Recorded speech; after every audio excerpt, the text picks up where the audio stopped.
Assalamualaikum warahmatullahi wabarakatuh. Saudaraku yang seiman dan seakidah, alhamdulillahirrabbilalamin. Wassalatu wassalamu ala asyrafil anbiya'i wal mursalin Sayyidina Muhammadin wa ala alihi wa ashabi ajma'in. Amma ba'd. Hari ini kita coba kembali berbagi tausiah pendek terkait dengan kandungan surat Al-Baqarah ayat 25. Itu menunjukkan gambaran indahnya surga yang kekal. Orang beriman dan beramal soleh akan kekal di dalam surga selamanya. Terdapat banyak kabar gembira untuk umat Islam, terutama bagi orang-orang yang bertakwa. Hal ini dijelaskan dalam surat Al-Baqarah ayat 25. Salah satunya adalah gambaran surga yang ditunjukkan bagi orang-orang yang berbuat baik. Saudaraku yang seiman dan seakidah, mari kita coba dengarkan ayat 25 dari surat Al-Baqarah dimaksud. وَبَشِّرِ الَّذِينَ آمَنُوا وَعَمِلُوا الصَّالِحَاتِ أَنَّ لَهُمْ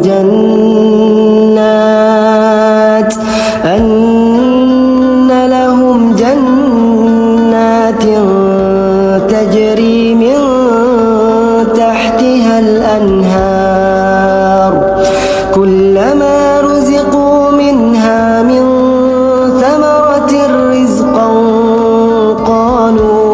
قالوا هذا الذي رزقنا من قبل وأتوا به متشابها ولهم فيها أزواج مطهرة وهم فيها خالدون. Saudaraku yang seiman dan seakidah, sampaikanlah berita gembira kepada mereka yang beriman dan berbuat baik, bahwa bagi mereka disediakan surga-surga yang mengalir sungai-sungai di bawahnya. Setiap diberi rezeki berupa aneka buah di dalamnya. Mereka mengatakan, inilah yang pernah diberikan kepada kami dahulu. Mereka diberi aneka buah yang serupa. Di dalamnya mereka memiliki istri-istri yang suci. Mereka kekal di dalamnya. Quran Surah Al-Baqarah ayat 25. Saudaraku yang seiman dan seakidah, surat Al-Baqarah ayat 25 memiliki beberapa tafsir dari para penafsir Islam. Antara lain, tafsir Jalalain. Dalam tafsir ini disebutkan bahwa ada kabar berita gembira kepada orang-orang yang beriman kepada Allah dan berbuat baik. Hal ini terutama yang mengerjakan ibadah wajib dan sunnah. Pasalnya, mereka disediakan surga-surga, kebun dengan pohon dan tempat tinggal, hingga kanal dan air-air di bawah sungai dan di bawah rumah-rumah istana. Mereka pula akan diberikan makanan sebagai rezeki berupa aneka buah di dalam surga. Buah-buah surga tersebut memiliki kemiripan bentuk dan warna satu sama lain, namun rasanya berbeda. Mereka juga akan memiliki bidadari yang suci dari haid maupun kotoran lainnya. Bahkan mereka akan tinggal kekal di dalamnya tanpa fana dan tidak bisa keluar dari sana. Yang kedua adalah tafsir Asrarut Tanzil fit Tafsir wa Ta'wil.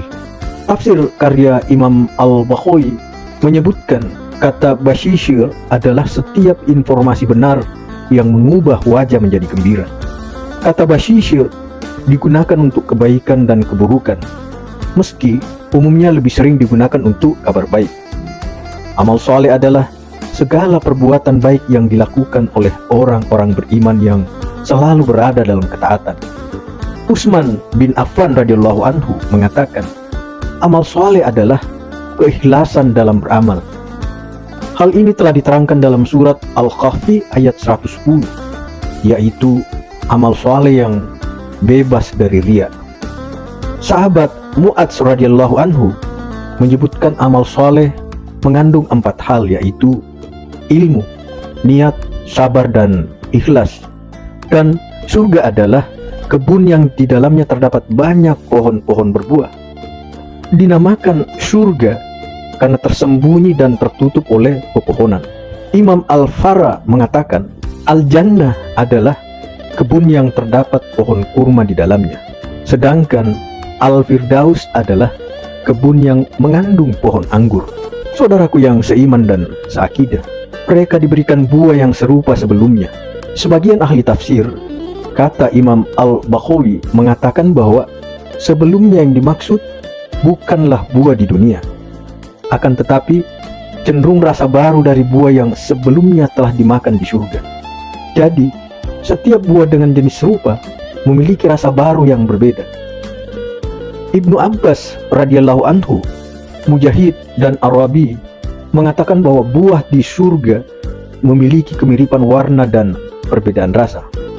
Menurut Imam Al-Hasan dan Qatadah, keelokan rupa berbuahan di surga serupa satu sama lain. Semua bentuk dan rupanya begitu cantik tanpa celah. Sedangkan Muhammad bin Ka'ab mengatakan bahwa buah-buah di surga serupa dengan bebuahan di dunia, meski buah di surga lebih lezat. Ada juga ulama tafsir yang mengatakan bahwa nama buah di surga serupa satu sama lain dengan rasa yang sama sekali berbeda. Sementara menurut Ibnu Abbas radhiyallahu anhu, buah di dunia tidak ada lagi di akhirat, kecuali hanya mirip namanya saja. Penjelasan mengenai istri penghuni surga adalah perempuan asal dunia dan bidadari muda yang suci dari air besar, air kecil, haid, nipas, liur, hingus, mani, anak, dan kotoran lainnya. Ibrahim An-Nakhai mengatakan penduduk surga dapat berhubungan seksual sekehendaknya tanpa melahirkan anak. Sementara Imam Al-Hasan mengatakan bahwa jika perempuan tua memiliki kotoran mata dan pandangan yang kabur, perempuan surga suci dari segala kotoran dunia. Dalam Suara Muhammadiyah dikatakan bahwa surat Al-Baqarah ayat 25 merupakan kelompok ayat dari satu tema besar, yaitu ayat 1 sampai 29 dalam surat Al-Baqarah. Pada kelompok ayat-ayat sebelumnya, Allah Subhanahu wa taala memerintahkan kepada seluruh manusia untuk menyembah kepadanya. Salah satunya karena akan ada balasan surga bagi mereka yang berbuat baik. Tidak hanya dalam ayat ini, dalam banyak ayat lainnya, surga selalu digambarkan dengan taman lengkap dengan sungai yang mengalir. Bahkan, terkadang ditambah dengan kenikmatan aneka ragam buah-buahan seperti buah anggur dan delima. Ada juga yang dilengkapi kenikmatan surga berupa minuman yang segar, tempat duduk yang santai, bahkan dalam beberapa tempat disebut ada bidadari yang cantik. Visualisasi surga di dalam Al-Quran ini hanyalah sekedar gambaran agar dapat dipahami dan bukan keadaan yang sebenarnya, sebab kondisi surga tentunya tidak dapat dibayangkan. Dalam sebuah hadits qudsi, Allah Subhanahu wa taala berfirman, "Aku sediakan bagi hambaku yang soleh apa yang belum pernah dilihat oleh mata, belum pernah didengar oleh telinga, dan tidak pernah terbetik di dalam hati." Hadis riwayat Bukhari dan Muslim. Saudaraku yang seiman dan seakidah, oleh karena itu digambarkan dalam ayat tersebut saat penduduk surga diberikan aneka buah, mereka mengira itu sama dengan buah-buahan di dunia. Namun Allah Subhanahu wa taala menegaskan bahwa bentuknya hanya serupa tetapi tidak sama. Ungkapan surga dalam ayat ini merupakan gambaran sebuah tempat yang indah, hijau, rindang, teduh, dan menyejukkan. Bahkan kondisinya lengkap dengan mata air yang selalu mengalir sepanjang waktu. Tentu penggambaran itu bukan hanya ungkapan-ungkapan saja, tetapi lebih dari itu. Orang yang beriman dengan keteguhan hati, pribadinya akan merasa tenteram dan menenteramkan orang-orang di sekitarnya. Kemudian perilaku sosialnya akan menciptakan dunia seperti surga yang penuh dengan keteduhan dan kesejukan. Oleh karenanya, gambaran surga pada hakikatnya merupakan perintah Allah Subhanahu wa taala kepada orang beriman untuk membuat dunia ini sebagaimana gambaran surga. Mulai dari keadaan lingkungan yang indah, hijau, rindang, teduh, dan menyejukkan. Agar tercapai kehidupan yang tenteram, aman, dan bahagia, manusia harus memperhatikan aspek lingkungan, salah satunya dengan menjaga kelestarian alam. Hal ini menjadi bagian dari amal soleh manusia yang dapat mengantarkannya pada keridhaan Allah Subhanahu wa taala dan surganya. Saudaraku yang seiman dan seakidah, Dijelaskan juga dalam surah Al-Baqarah ayat 25 bahwa bagi orang-orang beriman dan beramal soleh akan mendapatkan pasangan yang suci. Hal ini diungkapkan dengan kalimat azwajum mutahharah.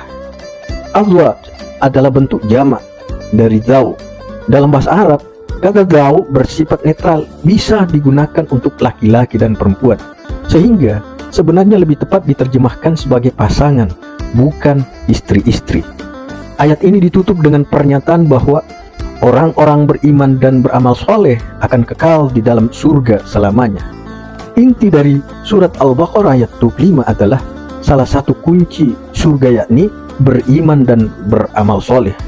Semoga umat Islam dapat meraih keridhaan Allah Subhanahu wa Ta'ala dalam menjalankannya. Amin. Saudaraku yang seiman dan seakidah, demikian tausiah singkat kita terkait dengan makna yang ada dalam surat Al-Baqarah ayat 25. Mudah-mudahan kita semua diberi hidayah oleh Allah Subhanahu wa Ta'ala agar tetap kita dalam lindungan dan ridhoanya serta bimbingannya. Amin ya rabbal alamin. Terima kasih telah menonton video ini. Mudah-mudahan ada kesan yang bisa diambil sehingga kita bisa mengamalkan apa yang dijelaskan dalam Al-Quran dan meraih apa yang dijanjikan dalam ayat dimaksud. Mohon maaf atas segala keterbatasan dalam video ini. Sekali lagi saya mengingatkan kembali bahwa jika tidak keberatan, mohon kiranya di like dan di subscribe serta diaktifkan loncengnya agar tidak ketinggalan info-info tausiah agama berikutnya. Demikian, mudah-mudahan kita bertemu kembali pada tausiah yang lain. Wabillahi taufik wal hidayah. Wassalamualaikum warahmatullahi wabarakatuh.